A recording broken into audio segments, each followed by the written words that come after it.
Let me introduce our final speaker, Rox Pollard. As Vice President and Director of the Retail Services Team for Colliers International in South Carolina, Mr. Pollard specializes in the sale, leasing, and development consultation of retail properties across the state. He manages the retail team, which delivers retail brokerage and consultation services to clients through Colliers' 3 South Carolina offices. He participated in the largest retail multi-city assignment in Colliers in 2006, and in 2017 was recognized as a CoStar Power Broker for being a top retail leasing broker in Columbia, South Carolina. Welcome, Mr. Pollard. Well, thank you all for having me back this year, and I hope that it's somewhat interesting and informative. It is perhaps more the application of all the good lessons we've learned so far this morning in terms of economics and economic data and jobs and workforce and all that stuff. I can assure you I will not speak about any aspect of flooding. But this industry sometimes gets criticized for being a net contributor to flooding, and this may help to dispel that a little bit. So last year at this time, and Rob mentioned his slide from last year, we started out with the retail apocalypse. And really this goes back to probably 2018, where that buzzword became popular. And it had to do with a lot of store closings. It also had to do with the rise in popularity of Amazon in particularly, but other internet-based retailing.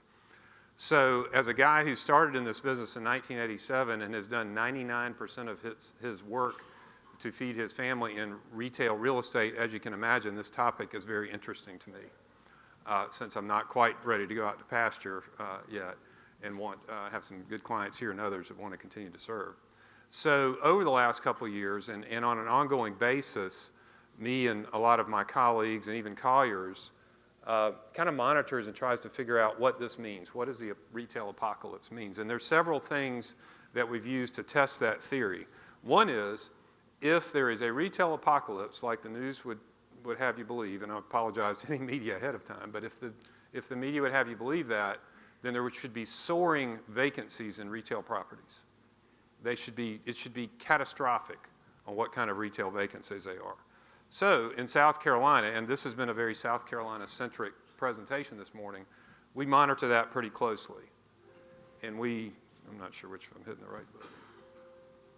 So this is occupancy trends in retail shopping centers, and I don't mean enclosed malls, but I mean centers that would be occupied or anchored by a grocery store or a Target or a Walmart or something like that.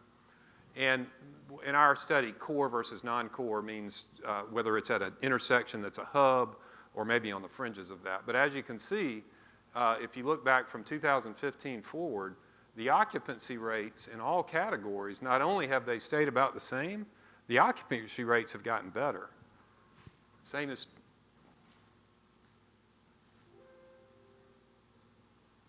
I'm not sure what I'm doing wrong.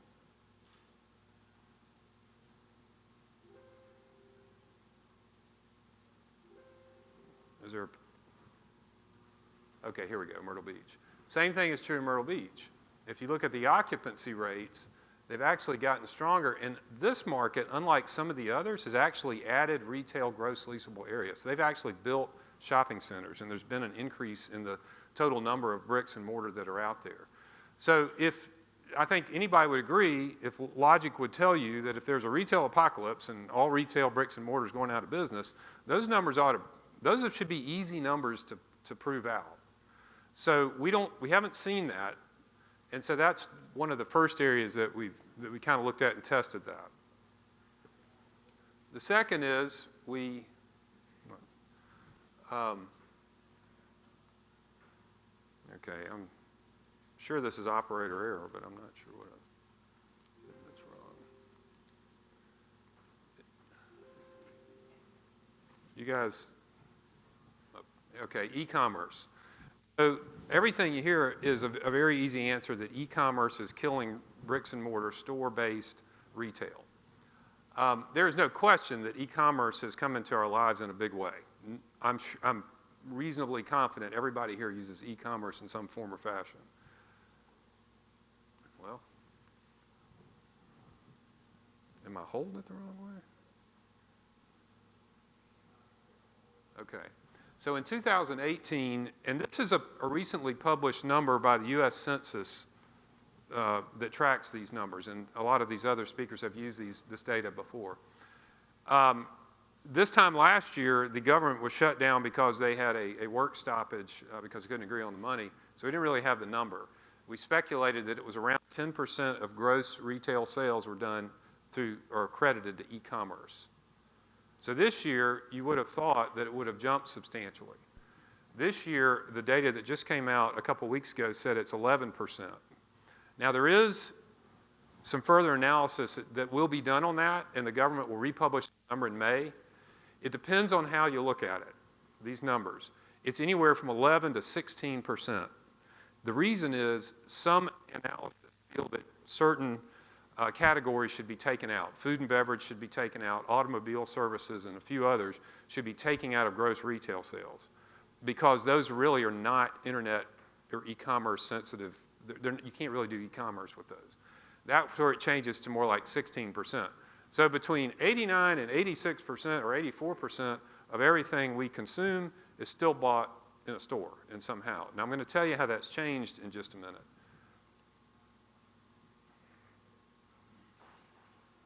If I can get this to work. Okay, so real quickly, and listen, I love it when these things are interactive. If anybody wants to ask a question or stick their hand up, I'd much rather it be a conversation than a presentation. But if you look at the $600 billion in Amazon, or excuse me, in e-commerce transactions, about 50% of that's done on Amazon. And this just came out the other day. That wasn't changed from last year except that it's gone up. And Amazon is what UPS or FedEx will tell you, the ultimate logistics and fulfillment operation. Not every single thing you order from Amazon comes from one of their warehouses. Some of it comes from stores that they interface with, or you or I could put our products through their system and they could be delivered. So they're an amazing, operation, amazing company, and they have a whole lot to do with the advent and the permanency of these things. We all use these things and we shop online.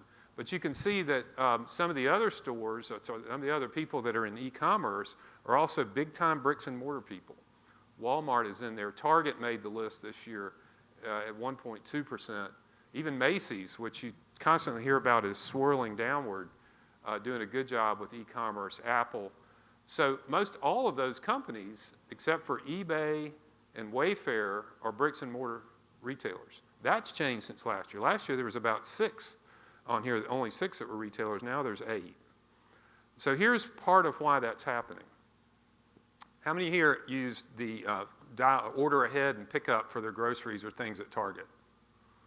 Some names. How many of them use the delivery options? So that's kind of atypical because as a population, a lot of people are moving toward that. And if you've looked at Walmarts or Walmart neighborhood markets in our area or Targets or some of the others, all of them have a pickup area. They have a pickup drive, specified drive area. Some of them have even painted a large part of their building orange. Walmarts have, so that you know that's the pickup area. When you put that order in on your phone and you press purchase and they say be ready, I'll be there to pick it up at 3 o'clock. They book that as an e-commerce transaction. But guess what? It's fulfilled in a bricks and mortar outlet. So all they're doing is they're expanding the reach of how much product, merchandise, necessities, a lot of cases, they can push out of those brick and mortar retail. Now, what that means is they're not having to build as many new ones, although Walmart and Target have said they're going to resume building some because they've kind of got this fulfillment thing figured out. But they're as much fulfillment centers as they are. The good news is when those centers stay there and they're vibrant, then they help the rest of the area, they help the rest of the shopping center, they help the rest of the hub of where those places are. So that's some good news. Home Depot did anybody see Home Depot's results? They blew it out last year. And guess why? They do a great job of bricks and mortar, and they have done better. Their customer service is excellent. But they've also integrated that fulfillment component of the e-commerce. So now they can service all these contractors and things that are doing all this building in Horry County and other places at a higher level of efficiency. So if you think about the evolution of retail, and some of us can remember this, some of us can all appreciate it. 75 years ago, there was lots of small mom and pop. You may go to a hub of an area, and you would have the meat store, and you would have the bakery, and you may have the vegetable vendor, and you may have the shoe repair person, and all those kinds of things, and they were in an area. Well, then over time, the supermarket came along, whether that was a grocery store or a Walmart or whatever it was, and so it changed retail. Well, I guarantee at that point, somebody was saying, retail's dead. It's all going away. It's just that when we have these big retail closings, and I'm getting ahead of myself because I know everybody's not ready to go. We have these big retail closings that have made the news. It's because they are just that. They are big-time stories. Earth Fare, which doesn't have a store in our area at the moment, just announced a few weeks ago they're closing all 50 stores in their chain. So I talked to the director of retail, or the director of real estate within Earth Fare, and I said, tell me what's really going on. Here's what's really going on. They're bought by a private equity firm about 10 years ago. The private equity firm had several retailers in a fund. That fund was coming to its end. 38 out of their 50 stores were profitable. And they tried to refinance the debt to close out that fund. At the last minute, it fell apart, and they said, fine, we'll just close the thing because it's not that big enough to deal with. So the 50 stores were not big enough for that fund to deal with, and they moved on. There are story after story after story behind these retail closings that have more to do with financing, private equity, venture capital, than they do with the actual retailing. And that's not to say that all retailers are doing a great job, and they haven't created a situation where e-commerce has been able to cut their legs out from under them. That is certainly the case. But a lot of this has to do with other market factors, just like Mr. Mulliken was talking about the 30,000-foot view and the water coming from North Carolina that happens to end up in our yards, and that we're worried about it in our yard. Well, there's a lot more to the story that's going on out there. So that's kind of the story. I don't know why it goes backwards. Maybe, okay. So this is a slide that shows some of those big retail names that you've heard about. We talked about this last year. If we'd had this talk 5 years ago, we'd have talked about some of these same names. Kmart, Sears, they've been going out of business for 10 or 15 years. It's just they finally got to the point where they closed the last remaining stores. Some of these are these homogenous brands. Those companies, Dress Barn is a good example, Avenue, they just haven't kept pace with customers' changing needs or customers' changing desires. It has nothing so much, it doesn't have as much to do with the real estate as it does companies that have become complacent in the way that they're dealing with their customers. And think about the stores you like to shop at or the brands you like. They're probably not the complacent ones. Now, I'm not talking about necessity retail, but Apple computers, for example, a lot of us like those. They've stayed current and relevant, and they're continuing to commit to that. But you can see, and then when you get a company like Payless that closes 2,400 stores in one fell swoop, well, yeah, that's big news. That's easy to read. That's headline stuff. Well, how many Paylesses are there in the Myrtle Beach market? I don't know, but 4 or 5? And in most cases, in a lot of these store closings, there's not any of those stores in our communities, but it makes good news. I don't want to suggest that I got my head in the sand and that retail's not changing. I'm just telling you there's more to the story. Well, thought I had it. Okay. So what is that rest of the story? About a month ago, the industry trade group that people in my part of the industry are involved with, is called the International Council of Shopping Centers, published a paper that's quite interesting, and we can make this available. I think it's in the public domain. It's called Real Estate Transformed. So we started looking at that and going back to the three theories we tested. One is occupancy, and we know in our own business we've had a pretty good run, and we've done a lot of retail leasing and brokerage and development, all those kind of things. The industry has.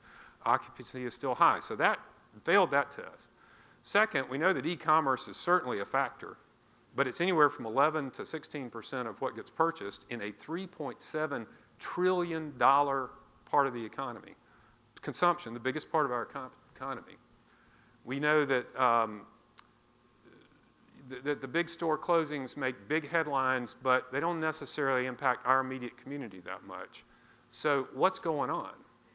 And what they determined, and I had we had suspected this, is the answer is services. So let me tell you what they're talking about, how services have been transforming our retail landscape.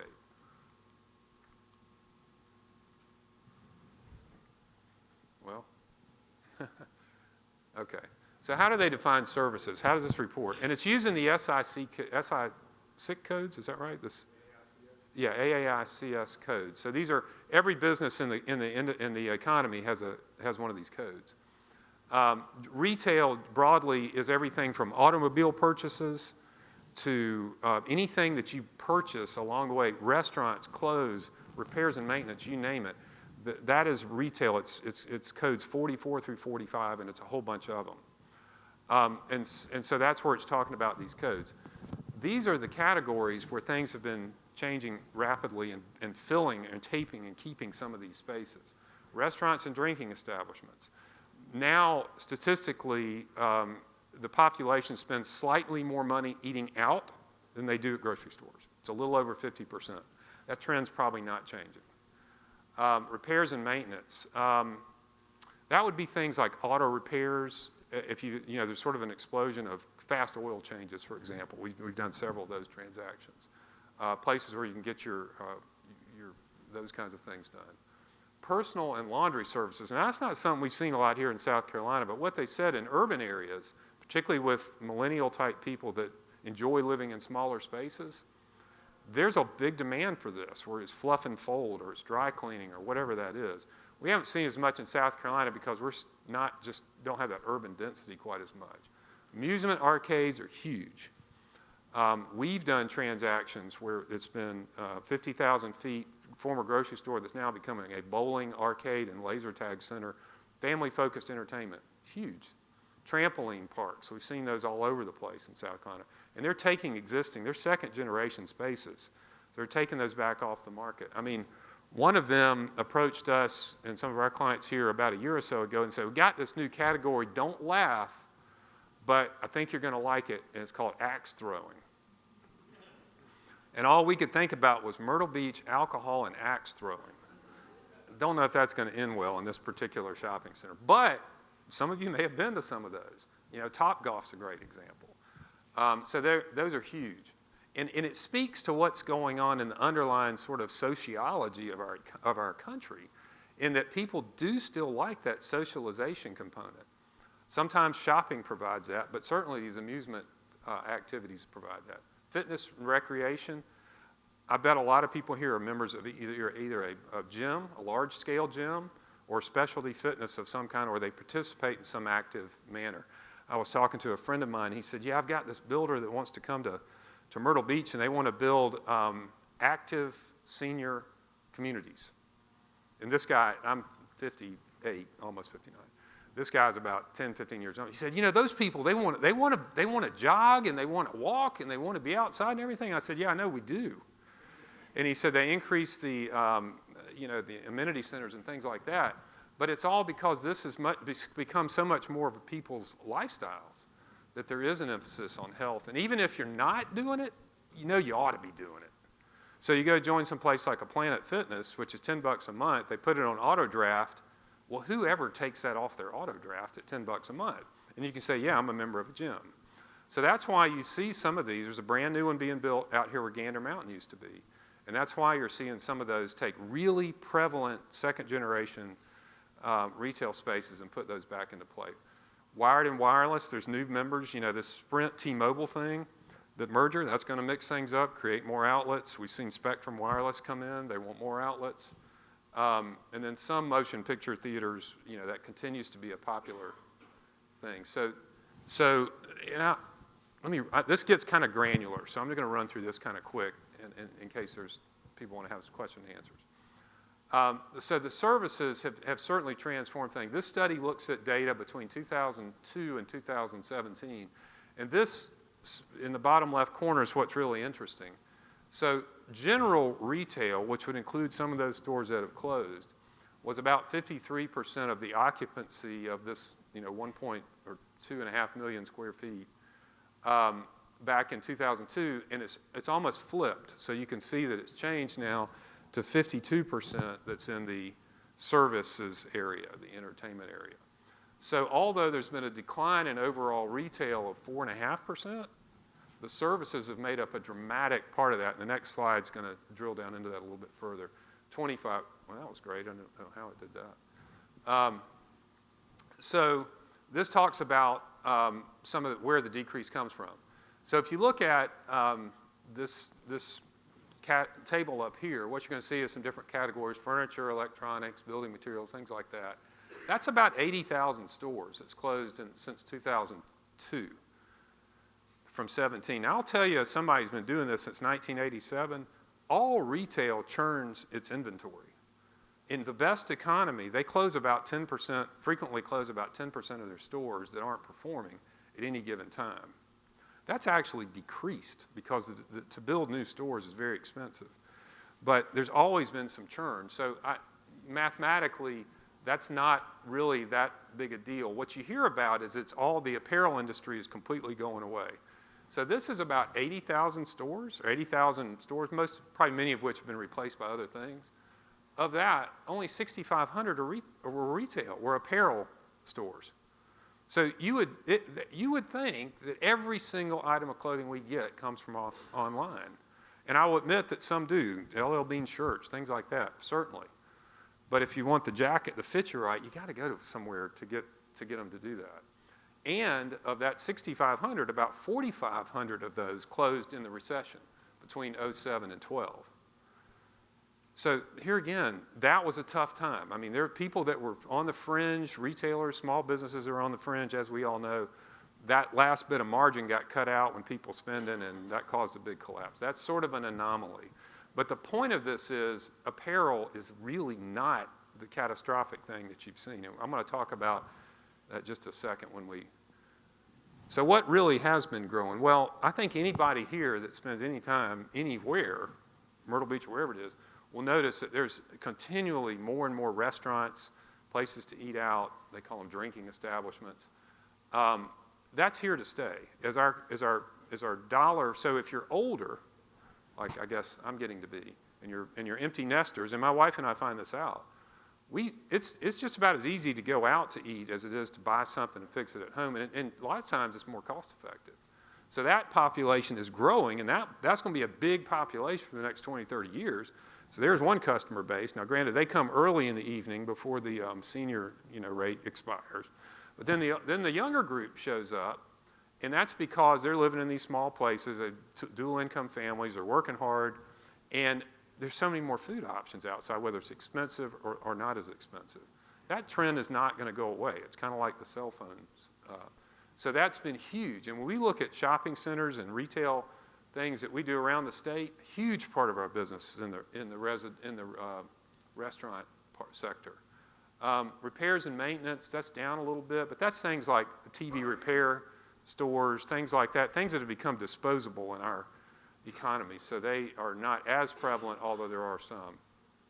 Personal laundry, we talked about that, amusements, fitness and recreation, and then the wired and wireless. So these make up the services, and this is what's pushing it. And if you think about some of your favorite, or maybe your most frequented shopping places, whether that's a place that has a grocery store, a place that has a Walmart or a Target, or something like that, and if you look the next time you go through there at some of the mix of those tenants, Coastal North is a good example. Relatively new center, a huge center. It's got sort of necessity retail, Publix, Hobby Lobby, Marshalls or TJ Maxx, and most of the rest of it is food services or services of some kind. We do work with the Jackson companies at Saybrook, and we look at our tenant mix, and it's the discounters are doing well, and then it's these services that are coming on. And these are all brand new, relatively new properties.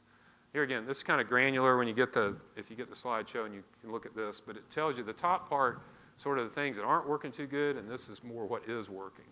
And it's food service, repairs and maintenance, personal. Starbucks as an example, who would have ever thought, in my opinion, that Starbucks would be on every corner in South Carolina? Now, they were on every corner in lots of urban areas, and you had big density and people walking by them. You talk about them being block after block. Well, I can tell you, if they execute on the plan that they've just told us they're going to, the same thing is going to be the case here, everywhere. And they're all going to have drive-throughs, and a lot of them are here already. And that's where people spend a minimum of, what, $2.50 for the least expensive option all the way up to much, much more for beverages. Well, think about it. Most of their expense is labor and water. You know, that's mostly what goes into that cup of coffee. So it's got to be a pretty profitable thing. And also, whether there's some addictive quality, it's like Chick-fil-A. They've got some addictive thing in there. You know, FDA or whoever just hadn't figured it out yet, but it's in there. And people are willing to come often and spend a lot of money on that stuff. But it's also convenience. But if you think about those two stores in particular, Chick-fil-A and Starbucks, this is really interesting. Chick-fil-A doesn't do anything special except offer a limited menu, very well prepared and served in a very pleasant way. And you pay more for it and you feel good about it, paying more for it. You don't feel good about it if you go to your cardiologist, but you do feel good about it if you... Starbucks is similar to this. We were talking to them recently and they said, why does it take so long to get a store approved in the Starbucks real estate program? They said because every single Starbucks is designed individually. So if you go to a new one that's been built, 10 miles down the road and a new one that comes next, they may look similar. They're going to have some slight nuances that makes them unique. They understand that we don't want that homogeneity in our lives as much anymore, and we don't want a one-size-fits-all. So Starbucks is doing that. Extends the real estate process just a little bit, but it makes you feel like you're having a special experience with them. So who's expanding? These are some examples of people that we either have done transactions with or looking. Not all of them are services. So you still remember there's about 48% of them that are general retail. A lot of these are value retail. Dollar General, of course. We came down 378 from Columbia yesterday, and I tell you, there's a Dollar General about every 10 miles, and even out in the middle of the woods. But they're necessity retail. Those are people who are not ordering their toilet paper and their Tide laundry detergent from Amazon, and they're getting some food items, and they're providing a need for that small little community. Target, they're doing great because they've gotten this omni-channel thing. They have figured it out. If you and I bet a lot of us do this. We think we want to buy something, we want to touch and feel it. We will go online and check it first, see if Target carries it, and then in some cases you can see if they have it in their store. A lot of us do that. When you're in the store, so many people now are using their devices at the same time they're physically shopping. That's because they're reading a review, in some cases they're price scanning, but a lot of the best retailers have figured out that they got to be their own price. They're looking at reviews, they're seeing if there's a better option, and they're feeling good about that purchase when they walk out. All these, but you get down into some of these services, whether it's fitness, and we've done transactions every one of these, whether eyeglass places, the dental places. Now it's called corporate dentist. I have a lot of independent dentist friends, and they can't stand it that that's going on, but it's a reality. Aspen Dentals or Pacific Dentals or those or Heartland Dentals, they're here to say, Stanton Optical. So these are all examples of retail that's working. And I'll just breeze through this. But I want to come back to this statement. I'm going to pat myself on the back in just a second on that one. Retailers who truly understand their customers' retail needs are the ones that are working. I call this a return to the good old days. They offer personal and engaging retail experience. And if you think about, every one of us has some place that we like to go to shop or to eat, and it's probably a regular place. It may be near our homes. If you think about it, it's because they're providing some type of experience to you that really stimulates you in some way. And by that I mean it's satisfying. You may know the people. They're meeting a need that you have. It may be a place where you go and you feel like you can really relax. If you watch, Mayberry RFD and all that kind of thing, it's exactly the same as it was then. It's that community. A lot of people in here weren't born then, but it's that same sense of community that retail experience provides. It's multi-channel, omni-channel. We talked about that. That means that if you've got a thriving center that has Target in it or a Walmart or in particular those two, your chances for success as a retail owner are probably good, and your chances for success if you occupy space there as an additional retailer are really good. The treasure hunt stores, as they call them, TJ Maxx, Marshalls, Ross, Burke's Outlet, those are thriving. You look at their stocks, we would all have been happy before 2 days ago to have owned their stocks. They may still be doing good even today. You know, nail salons, I haven't been yet, but they must be really popular with a lot of people because we have those in just about every center. Especially fitness, top out, restaurants, medical.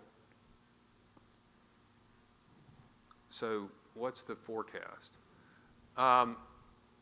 Probably this is where I may be welcomed in Horry County. In other places, there's not a whole lot of retail development that's going to happen in terms of big box, big sites. Now, Horry County, as they've all said, is the second fastest growing MSA by percentage, I think, in the country, is what they say. So although it's got 340,000, it's growing at a rapid pace. That will, of course, lead to some new development. I mean, they just heard that Kohl's is going to build a new store up in North Myrtle, and there's a new food line that's being built on 707 and some other things. So that will be the case, but there's not going to be as much of what we saw 10 or 15 years ago where Walmart came in and built 10 new stores or Walmart supercenters came. But so that means the second generation space is good. That's kind of popular in today's world. People don't want to see this big vacant stuff. So these alternative uses are doing a good job of backfilling those. Gander Mountain is a great example. Who would have thought that Gander wouldn't have been snapped right up by some retailer? I did. I even took it to some of the retailers we work with. And for whatever reason, and I don't agree with their reasons, they just didn't feel like it was the right fit. So ultimately, Planet Fitness is going to take that, and they'll do good there. They'll do really good there. And they'll be a real asset to the people that live in that Carolina Forest area. You know, there's still a strong investment base of people out there who are looking for centers that they can do something with, or properties, to reinvigorate them economically. That's still a good play. That's not going anywhere. Freestanding, small 2 or 3 tenant buildings are strong, and they particularly provide that convenience and top-of-the-mind awareness. Unanchored centers are doing well, and this is probably a lot more information than y'all want to know. And the urban core is still doing well. Not as, you know, Myrtle Beach doesn't have as much of an urban dynamic, although they're trying with the downtown area, but Charleston, Greenville, Columbia that we talked about is certainly experiencing that. So this is I'll close with this, and this is from this report, and I just thought it felt good to be a little bit validated. But you know, I can read, with the growing importance of services, shopping centers have evolved into community hubs more than ever before. And if you think about it, the best ones and the newest designs have become that. In some ways, it harks back to how the first marketplaces fulfilled the basic needs of the consumer and played a vital role in everyday life. That, you know, if you think about areas like, and I don't know that downtown Myrtle Beach has a unique dynamic because it's generally hospitality based. It's not residential focused. But if you look at areas like 5 Points in Columbia, which is near the university downtown in Columbia, or you look at Main Street in Greenville, or you look at some of the areas, Old Town in Mount Pleasant in Charleston, or downtown in Charleston, you see this return to this community kind of feel and the shape that retail is taking on in those places, and the uniqueness of the retailers that are in those. I think that's a good thing. I think that's probably here to stay.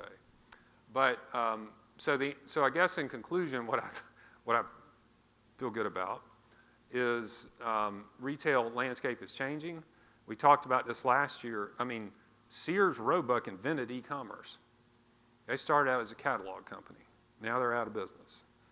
Now, is that Sears? Was that because the market changed and moved away from Sears? Or is it because Sears didn't stay in tune and in touch with the market?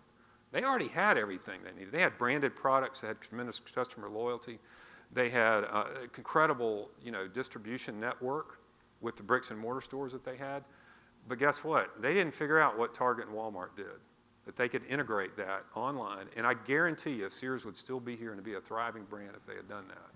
So the companies that are doing that are doing extremely well. Like I said, TJX brands, look at their stock. It's been incredible. Burlington stores. And those are stores where you go and you don't necessarily know what the inventory is going to be right now, but you can touch it, you can feel it. I'll tell you another one that's pretty phenomenal, and you're seeing that some down here, is Goodwill. Has anybody been to a Goodwill store? So Goodwill, what they do is they take in, as our population ages and we're all tending to downsize, they're getting a ton of stuff. And some of it's some pretty remarkable stuff. I went with my wife the other day to look for something for my son, and he needed something for a fraternity party or whatever it was. I found 3 shirts, branded shirts, $4.95 each. All they need to do is be washed. And so there's a tremendous recycling effect that's going on. And there's some chains that specialize in that. So those things are here to stay. But there's still a sociological component to retailing that's necessary. If you think about it, when you go on vacation somewhere, if you go to Charleston, or even if you go to Greenville, one of the things you enjoy is walking down the main street. And what that is that sort of socialization that's going on, where you may step in a place because you want to eat there. You may walk in a place because it's an interesting store. And that's part of the fabric of our culture that's not going to change. Now, is Amazon going to keep trying to do better and better and better? Absolutely. And there's a lot of things that we order from Amazon that I'm delighted we don't have to go to the store and get. I got more vitamins or, bird seed or whatever it is. That's nice to have it sent to the door. But there's a whole lot of value that retail bricks and mortar still provides in so many different ways. But the retailers have to do it right. They can't just cookie cutter it, and it can't just be a homogenous. And we're not even seeing retailers that do that expand. We're not even seeing that. Every one of them has a personal story or twist to it. So I hope that helps. When you hear retail apocalypse, there are some companies where it has been apocalyptic. Payless Shoes, that was an apocalypse. Completely wiped out the company. Earth Fare, did the same thing. Others have done the same thing. But by and large, as a culture, bricks and mortar retail outlets, which includes service and all that thing, are not going away, but they may change and look different. And it probably makes the industry up its game, whether you're the developer or whether you're the operator of the retail, restaurant, et cetera. It makes you up their game. So all is not bad. That's all I've got, unless anybody has any questions.